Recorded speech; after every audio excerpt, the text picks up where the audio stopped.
Hello friends, स्वागत है आप सभी का आपके अपने YouTube channel book hive educator पर।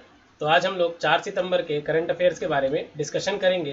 तो चलिए इसे शुरू करते हैं। तो इसमें जो पहला प्रश्न है वो है कि भारत की अडानी ग्रीन कंपनी को क्षमता के मामले में विश्व की ऊर्जा कंपनी की रैंकिंग में कौन सा स्थान मिला है। तो इसका जो सही उत्तर है वो है ए, पहला स्थान। तो भारत की अडानी ग्रीन क्षमता के मामले में विश्व की नंबर 1 सौर ऊर्जा कंपनी बन गई है। वैश्विक सौर कंपनियों की नवीनतम रैंकिंग में अडानी ग्रीन क्षमता के मामले में विश्व में पहले स्थान पर रही है। मेरकॉम की स्टडी के अनुसार अडानी ग्रीन का सौर ऊर्जा पोर्टफोलियो अब 12.32 गीगावाट तक पहुंच चुका है। तो चलते हैं दूसरे प्रश्न पर। दूसरा प्रश्न है कि वैश्विक नवाचार सूचकांक यानी कि ग्लोबल इनोवेटिव इंडेक्स में पहली बार टॉप 50 देशों में से किस स्थान पर भारत ने जगह बनाई है। तो इसका सही उत्तर है 48वें स्थान पर। तो वैश्विक नवाचार सूचकांक यानी कि ग्लोबल इनोवेशन इंडेक्स में भारत ने पहली बार टॉप 50 देशों में से 48वें स्थान पर जगह बनाई है। इस वैश्विक नवाचार सूचकांक को विश्व बौद्धिक संपदा संगठन, कॉर्नेल विश्वविद्यालय और इनसीड बिजनेस स्कूल द्वारा जारी किया जाता है। कई बार एग्जाम में पूछ भी दिया जाता है कि जो ग्लोबल इनोवेटिव इंडेक्स है ये किसके द्वारा जारी किया जाता है। तो आप यहाँ पे देख सकते हैं कि विश्व बौद्धिक संपदा संगठन, जिसे आप वीपो भी कहते हैं, वर्ल्ड इंटेलेक्चुअल प्रॉपर्टी ऑर्गेनाइजेशन जिसे इंग्लिश में कहा जाता है, कर्नल विश्वविद्यालय, Cornell university and INSEAD business school, तो इनके द्वारा इसे जारी किया जाता है। तो अब आते हैं तीसरे प्रश्न पर। तीसरा प्रश्न है कि भारत के बाद किस देश ने हाल ही में चीन से 2 पनडुब्बियों को खरीदे जाने की योजना को अनिश्चित काल के लिए स्थगित कर दिया है। तो इसका सही उत्तर है थाईलैंड। तो हाल ही में पबजी समेत चीन के 118 मोबाइल ऐप पर प्रतिबंध लगाए जाने के बाद हाल ही में थाईलैंड ने चीन से 2 पनडुब्बियों को खरीदे जाने की योजना को अनिश्चित काल के लिए स्थगित कर दिया है।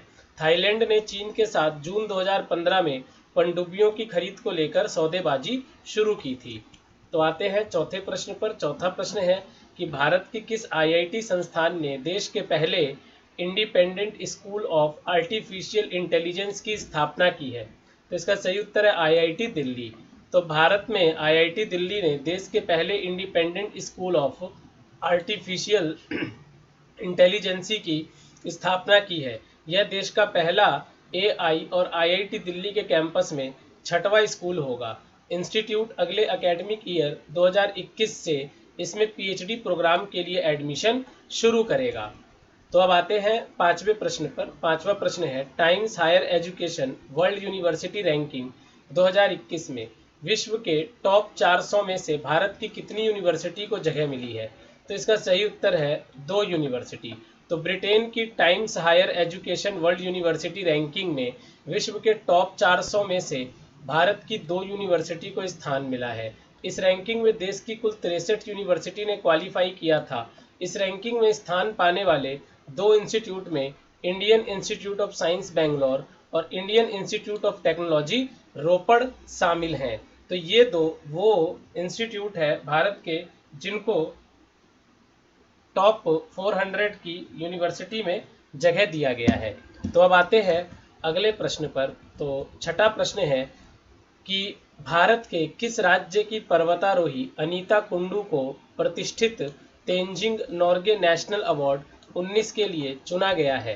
तो इसका सही उत्तर है कि अनीता कुंडू जो है वो हरियाणा राज्य से बिलोंग करती हैं।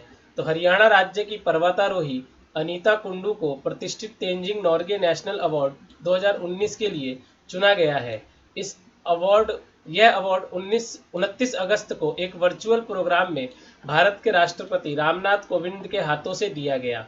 अनीता ने यह अवार्ड लैंड एवेंचर कैटेगरी में जीता है। वे पहली महिला पर्वतारोही है जिन्होंने विश्व के सबसे ऊंचे पर्वत एवरेस्ट पर नेपाल और चीन दोनों तरफ से चढ़ाई पूरी की है। वे माउंट एवरेस्ट की चढ़ाई 4 बार में से 3 बार सफल कर चुकी हैं। तो अब आते हैं सातवें प्रश्न पर। सातवां प्रश्न है कि रेलवे बोर्ड के चेयरमैन वीके यादव अब सीईओ नियुक्त किया गया है। वे इस पद को संभालने वाले कौन से व्यक्ति होंगे। तो वो पहले व्यक्ति होंगे। तो केंद्रीय कैबिनेट ने 24 दिसंबर 2019 को रेलवे के संगठनात्मक पुनर्गठन को मंजूरी दी थी, जिसके 9 महीने बाद सरकार ने रेलवे बोर्ड मेंबर्स के डिजिग्नेशन बदल दिए हैं।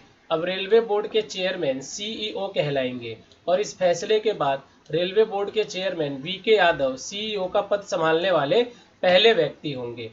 तो ये काफ़ी इंपॉर्टेंट क्वेश्चन हो सकता है कि रेलवे बोर्ड के पहले चेयरमैन जो हैं वो कौन होंगे, तो वीके यादव होंगे। तो अब आ जाते हैं 8वें प्रश्न पर। 8वां प्रश्न है कि निम्न में से किस ई कॉमर्स कंपनी ने लोकल मैन्युफैक्चरर्स को खुदरा विक्रेताओं के साथ जोड़ने के लिए डिजिटल प्लेटफॉर्म लॉन्च किया है? तो इसका सही उत्तर है बी, फ्लिपकार्ट ग्रुप। तो फ्लिपकार्ट ग्रुप के digital B2B market place Flipkart wholesale मैंने हाल ही में देश के MSME यानी लोकल मैन्युफैक्चरर्स को खुदरा विक्रेताओं के साथ जोड़ने के उद्देश्य से डिजिटल प्लेटफॉर्म लॉन्च किया है। इस प्लेटफॉर्म पर अभी गुरुग्राम, दिल्ली और बेंगलुरु में फैशन रिटेलर्स विशेष रूप से फुटवियर और परिधान के लिए उपलब्ध है। तो अब चलते हैं 9वें प्रश्न पर। 9वां प्रश्न है कि पाकिस्तान क्रिकेट टीम का कौन सा बल्लेबाज डेब्यू T20 इंटरनेशनल में हाफ सेंचुरी जड़ने वाले एकमात्र क्रिकेटर बन गए हैं? तो इसका सही उत्तर है हैदर अली। तो पाकिस्तान क्रिकेट टीम के Haider Ali debut T20 international में हाफ सेंचुरी जड़ने वाले एकमात्र क्रिकेटर बन गए हैं। उन्होंने इंग्लैंड के खिलाफ 3 मैचों की सीरीज के आखिरी मैच में डेब्यू किया है। उन्होंने ओल्ड ट्रैफर्ड मैदान पर खेले गए अपने डेब्यू मैच में हाफ सेंचुरी लगाकर यह रिकॉर्ड अपने नाम किया है। तो अब आते हैं 10वें प्रश्न पर। 10वां प्रश्न है कि दवा कंपनी एस्ट्राजेनेका ने कोरोना वायरस वैक्सीन के उत्पादन के लिए किस बायोमेडिकल कंपनी के साथ समझौते का विस्तार किया है?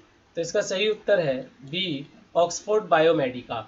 तो दवा कंपनी एस्ट्राजेनेका ने कोरोना वायरस वैक्सीन के उत्पादन के लिए सेल थेरेपी फर्म ऑक्सफोर्ड बायोमेडिका के साथ समझौते का विस्तार किया है, जिसका उद्देश्य वैक्सीन के उत्पादन की क्षमता को बढ़ाना है। इस वैक्सीन के लिए अमेरिका से फास्ट ट्रैक अनुमति मिलने की भी उम्मीद है। तो दोस्तों अब हम लोग 4 सितंबर के ऐतिहासिक घटनाओं के बारे में चर्चा करते हैं। तो 1888 महात्मा गांधी ने इंग्लैंड के लिए समुद्री यात्रा शुरू की। 1946 भारत में अंतरिम सरकार का गठन किया गया। 1967 6.5 तीव्रता वाले भूकंप की चपेट में आया महाराष्ट्र का कोयना बांध, 200 से ज़्यादा लोगों की मौत हुई। इसके बाद 1985 73 सालों के बाद समुद्र में डूबे जहाज टाइटैनिक की तस्वीरें सामने आई। टाइटैनिक दुर्घटना में 1500 लोगों की मौतें हुई थी। 1998 लैरी पेज और सर्गेई ब्रिन ने मिलकर गूगल को विकसित किया।